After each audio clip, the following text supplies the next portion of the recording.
sukmana kang lidung bangulan isi datan apa mengkuto kakang pati Udawa ojo dadi kejoting pamikir jeneng sira isuk tinggal maju ana ngarsane isuk kakang pati Udawa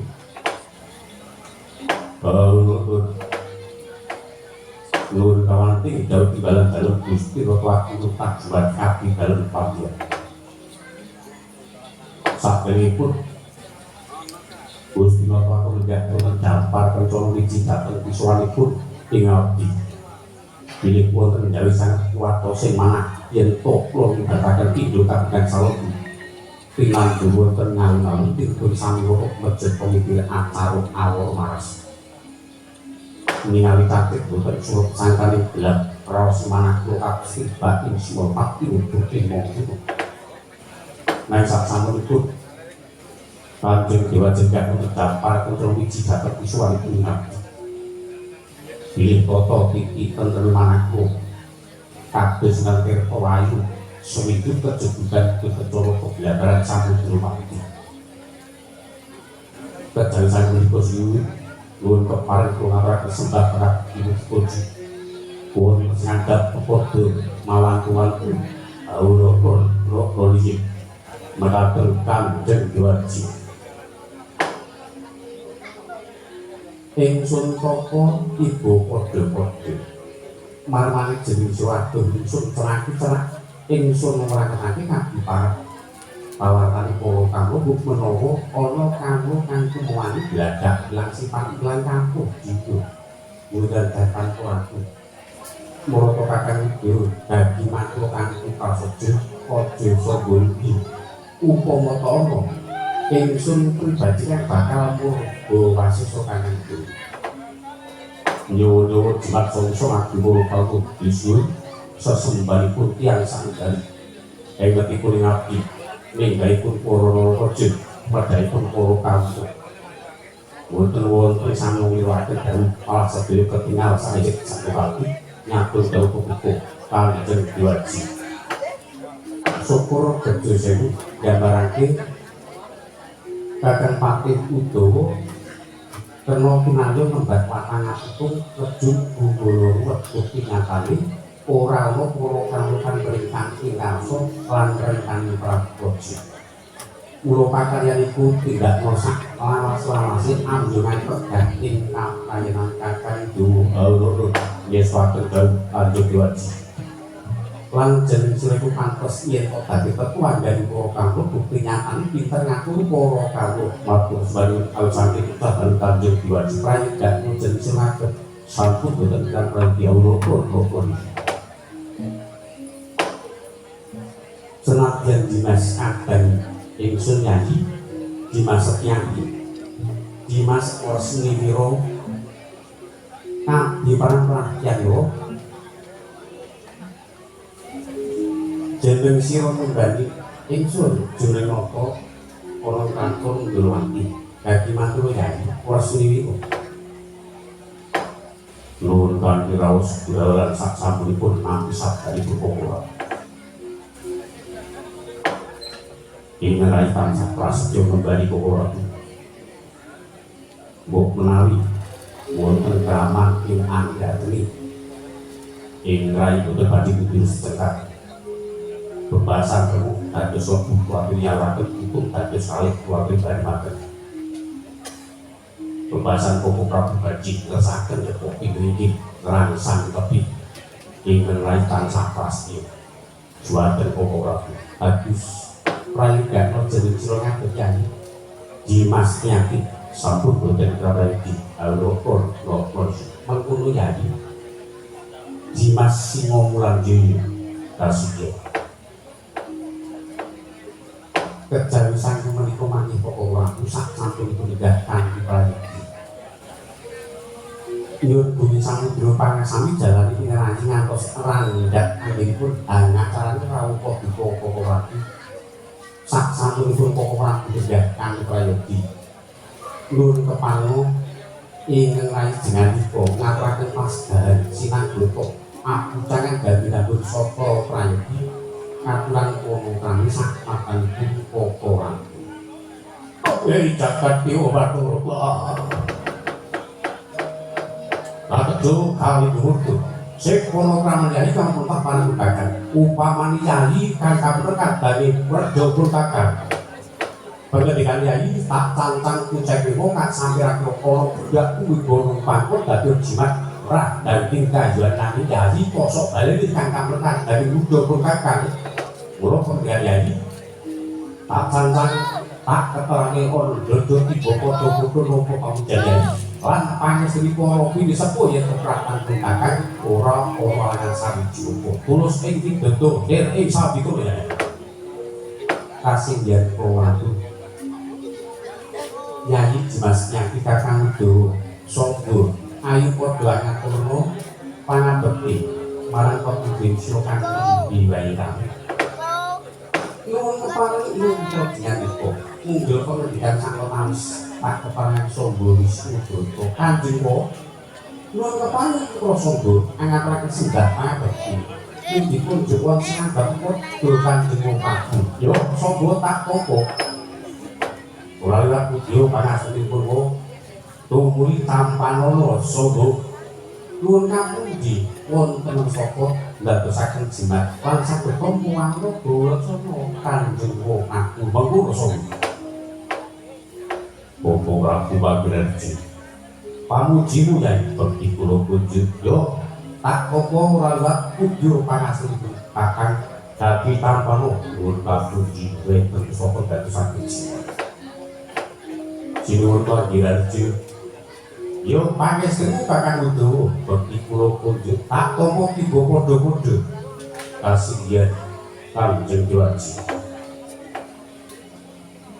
kejawi saya menika nyimpangaken nadyan ing rayi sakadan menika dherine gota gampir empur saripirta sarwi raos lajeng keparenga ing rayi badhe Perkara sakit kadingaren jami dulu Koko Prabu anggenipun rawuh wonten Kraton Dwarawati boten ngagem secara langkung nggih lan saking menika katitik dumateng pansulyanipun Koko Prabu kula tingali kados payus wadono ireng-ireng sajak Anyalawati lan saking menika Prabu menapa dados wigatosing arsa bukti panigrahani mekaten Prabu toh Yai jagat dewa Bathara Yai pun kakang gori prapto sepisan tansah dari pangapura dalam pun kakang gori prapto tanpa nganggo cecana dhisik nganti ninggal paugeran perangatan negara ya Kraton Dwarawati boten dados pangapa. Angka loro sak ngaten pun kadang. Anggone Prapto iku ras kok Kraton Mandura nanging pun kadang anggone Prapto mergo saka Kraton Ngastina. Amarga nuju makulan marang para kadang Kurawa kasihan kula. Banjur sing angka loro pun kakang tansah njawab melayani Kresna yen to ana Yai Joko Pitana Yai Joko Pitana ndakno Durasila mbok menawa Yai Kresna nampa ojo marang Kanjeng Kresna inggih sak dibantu panjenengan mangke ananipun Yai Joko Pitana sampun kula tambah kebenaran ya. Banjur wong sing perlu pun kakang iki sak nyatane anggone Prapto ora mergo ana renten negara Mandura ing sak nyatane pun kakang keplayu ana ngarsane Yai Kresna menggahi dados wigatosipun menapa pun kakang bakal paloka wiwit Purwa Madya lan Wisara mengki ya inggih ing nglani tansah midhangetaken kanthi wijang setara pun kan purwakane mungkin ya rikala semana pun kakek mampun nawala saka Yai Joko Pitana ingin menuju kebahagiaan pun kakang supaya Prapta Negara Ngastina ingin isine nyanake pakulan sing luwih gedhe tinimbang adat sabene izinkan sanesipun kakang Manjing Negara Ngastina kagetipun kakang kok kadang-kadang Pandhawa kuwi wis makon lan manjing mapan ana negara Ngastina.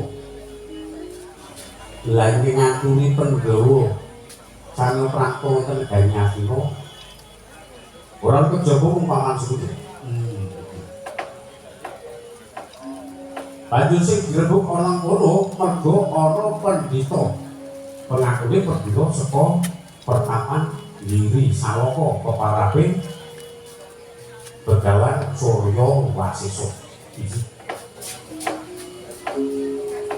Ing kono pendhita wis diakoni dadi bapa gurune Kurawa, malah kadang-kadang Kurawa padha guru karo pendhita sing jenenge Ongkaane Surya Wasesa.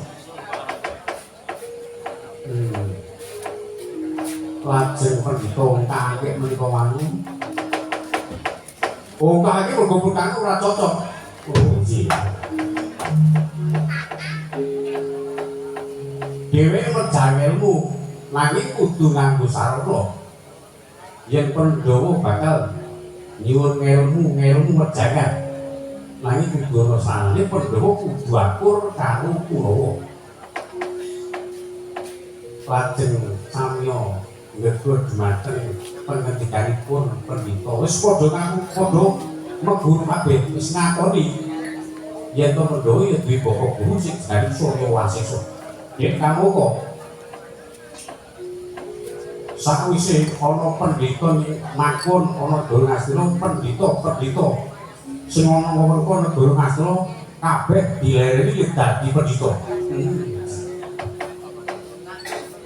Kalebu Pamadura saiki wis dadi pendhita. Mergo pendhita liyane Surya Wasesa ora kena medhake ilmu. Nanging watake Pamadura ngeyel.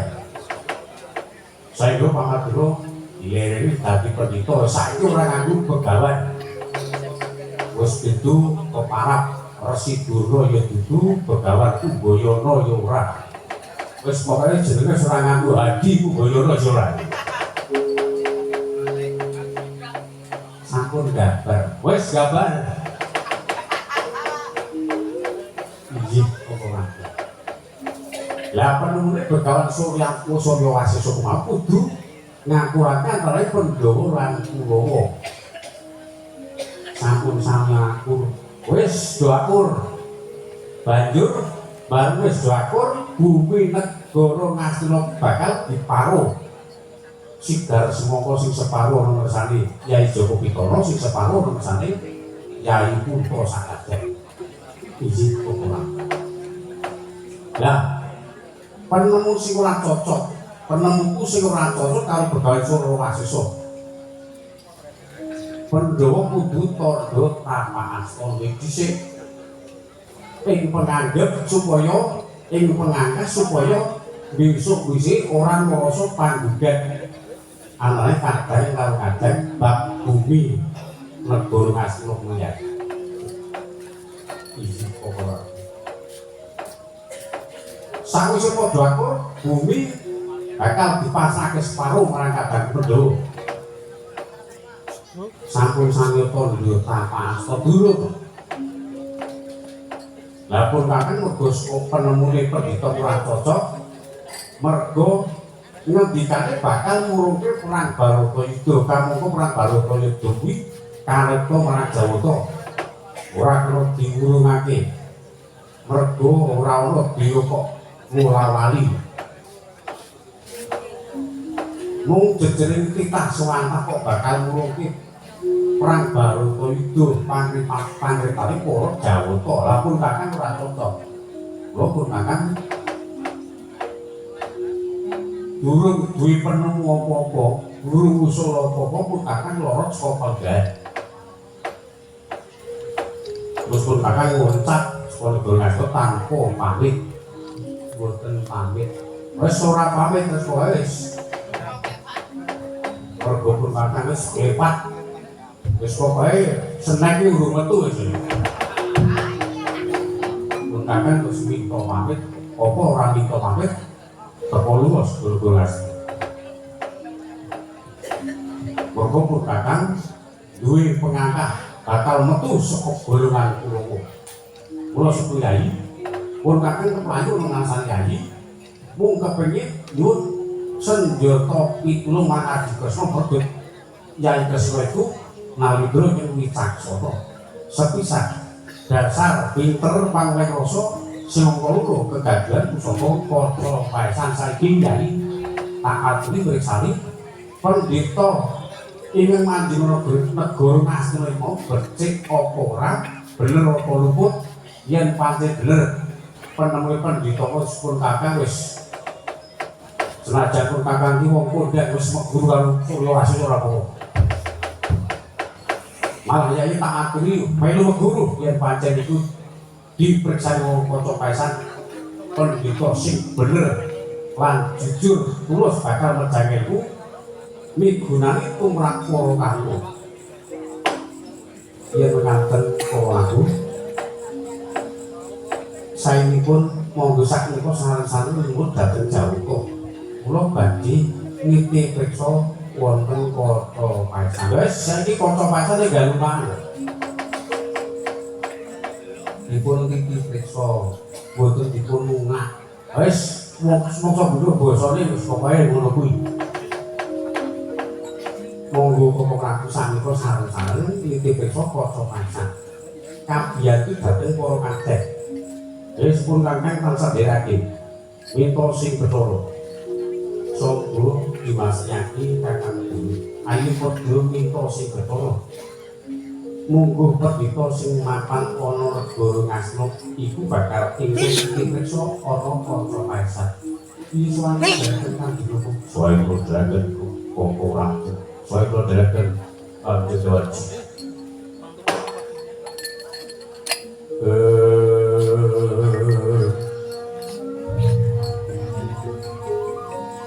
Nuwun yen ingkang liwang tandra kata lengan sumoy tias lir kanturi dan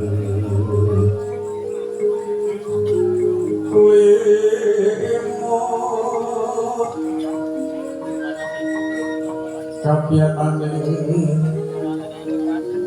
rodi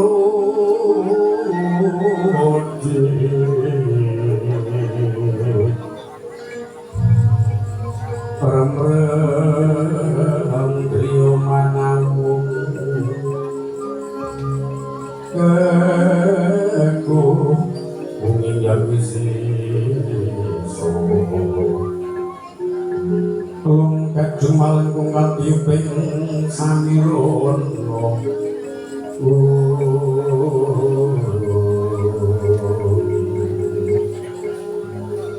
tan ono kang kuciwa memapisi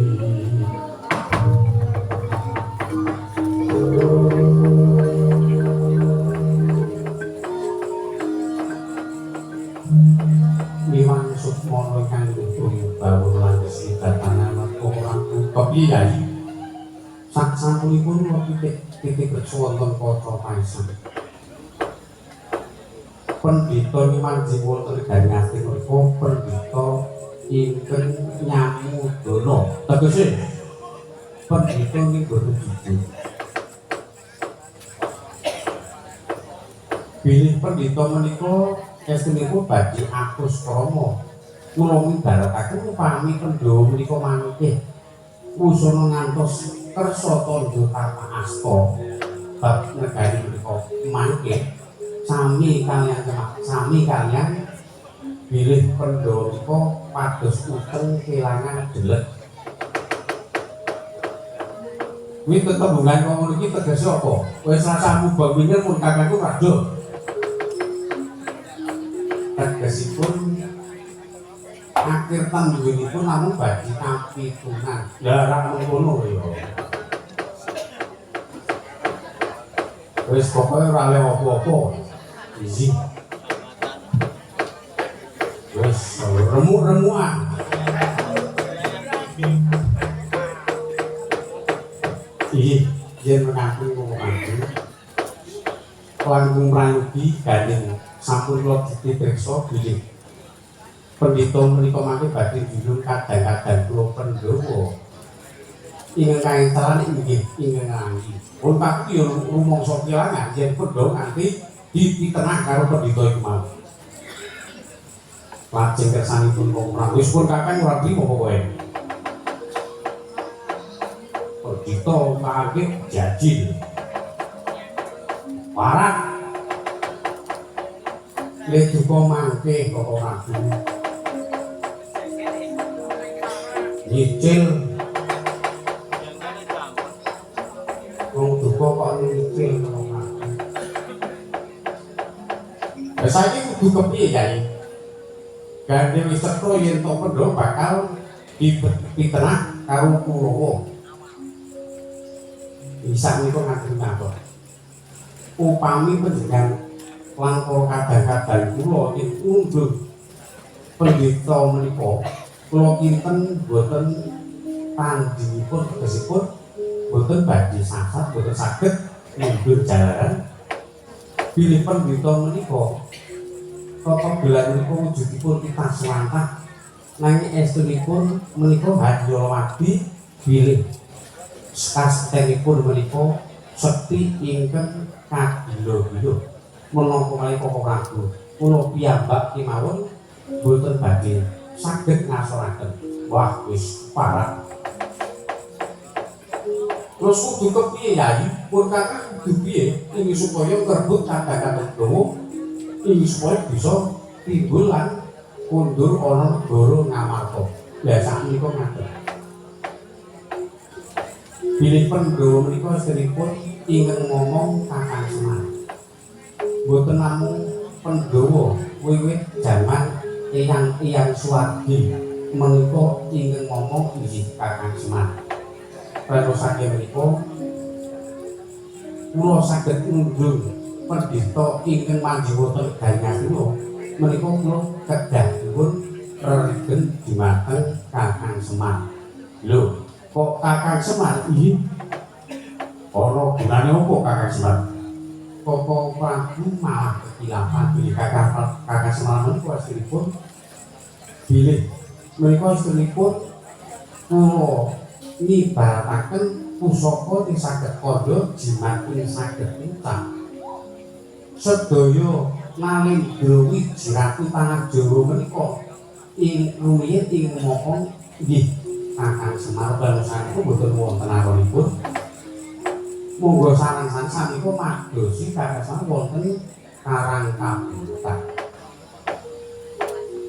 nyuwun senjata pitulung guys saiki mungkin dalem Kakang yes mangerti yen to Kakang Semar iku gedhi lelabuhi tumrap Bathara lan Negara lan tak nidharake Kakang Semar iku dewa sing ngejawantah ingkang ngejawantah larak mengaten panusan niku Prabu monggo sareng-sareng sakmenika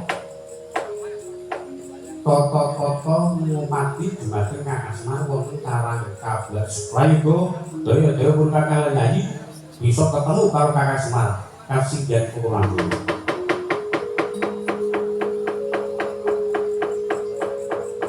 Sidem perwanem tanono bening yang walang alisi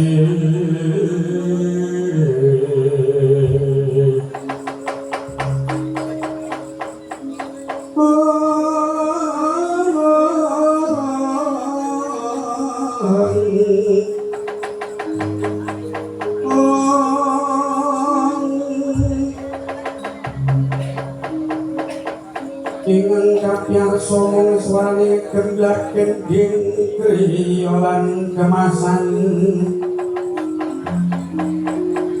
ingkang ngambut karya linten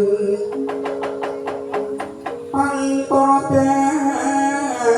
telu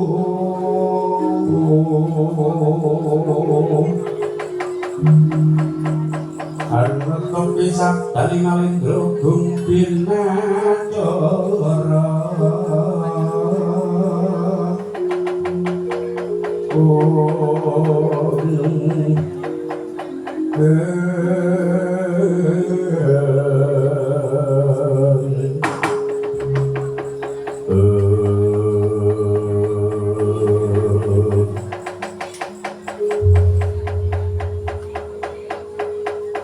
Kocakku pacar itu diringantos lengser saking palihan wong agung kekalih arsa tejak wonten perjuangan arang kajempol usana tripandhet dhateng kawedali sabda triwilangan pandhet pengendikan tigang lima dhateng kawedali ladi besaru geging jobo datang kanyono ing kono praniro sanglipati ayo seduri munggah sini lho Yaturata damel sing para nayaka praja kanca yakno tamu kanca Brajayo kanca yakno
Paning sang Naranata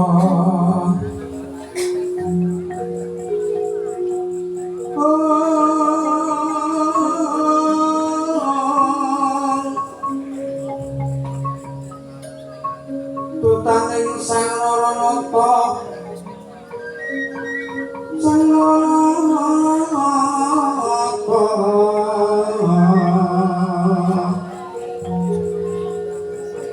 tekaping Prawandawa Prawandawa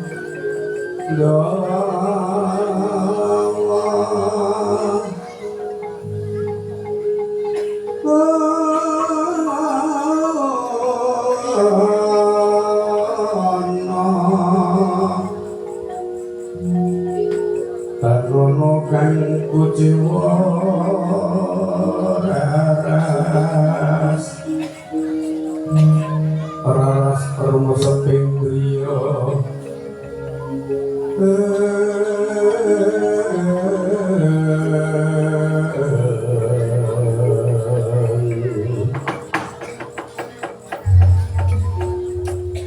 miwang sukmono nyambutun bahwa Koko Prabu Baladewa kepiye kan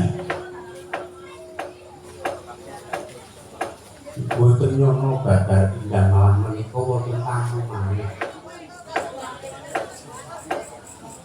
boten badhe pangling menika paman Sang Hyang sedika dikati mula kejupuk dikene kanjeng kesuk kasinggihan kula manika paman sini saksampunipun lenggah kanthi pranyogi katuran para wali saknapanipun paman Haryo Sengkuni